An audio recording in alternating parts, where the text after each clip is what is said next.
I'm Wayne Berry. I started with the festival in 1974. I was chairman in 1977. And since that time, I've been associated with the parade. For the first few years, other people were chairman of the parade, but I've always helped with setting up the units to go into the parade and feed them out to the person who was leading.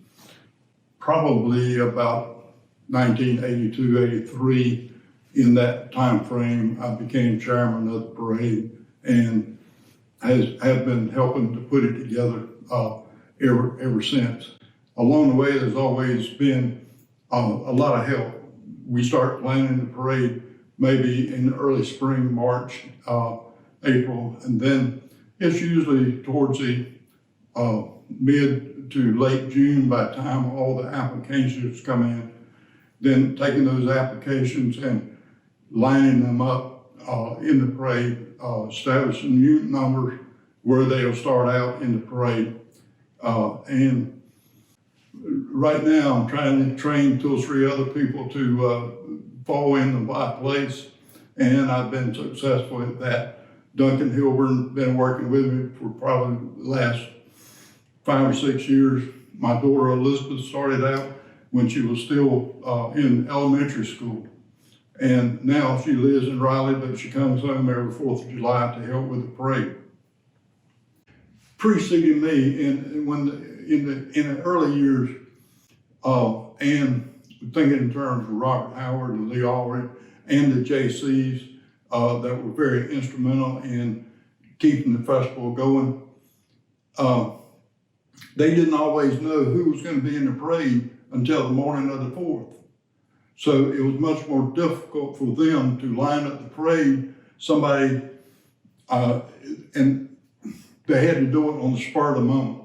And we're lucky now from the standpoint that we receive applications and we know who's going to be in the parade and have them lined up in a place that they are going to be staged so we know where we are when we want to pull them into the parade. We're lucky now that we usually have anywhere 115 to 125 units. And a lot of those are made up of the Shriners who have been with us for many, many years. And we couldn't have the parade without them, honestly. I need to mention Doug Leggett. He was parade chairman for a number of years. And the first year that he was chairman, he wanted to do something different.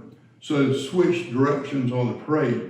Instead of starting at Atlantic and Moore and going to Fodale and turned it to right on Fodale, they started at Fodale and came down Howell Street to Moore and then out Atlantic Avenue.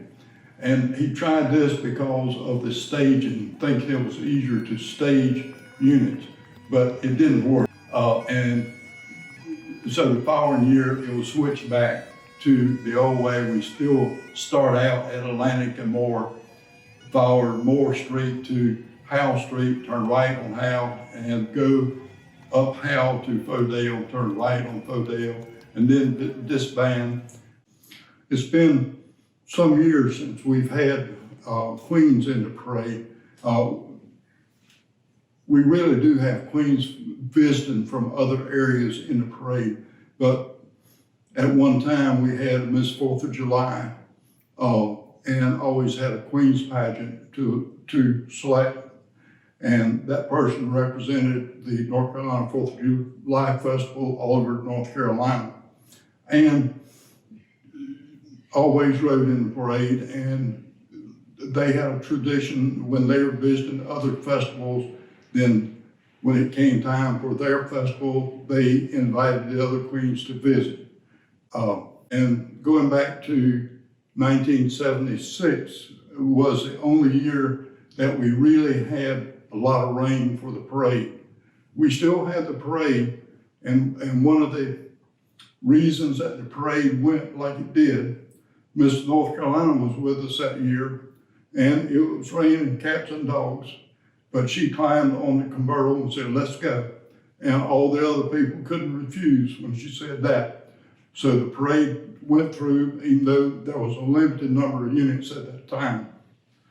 We appreciate everyone watching. I hope that you've enjoyed this look back on the parade, and that you will join us next year in 2021 when we celebrate the 4th of July in a physical manner.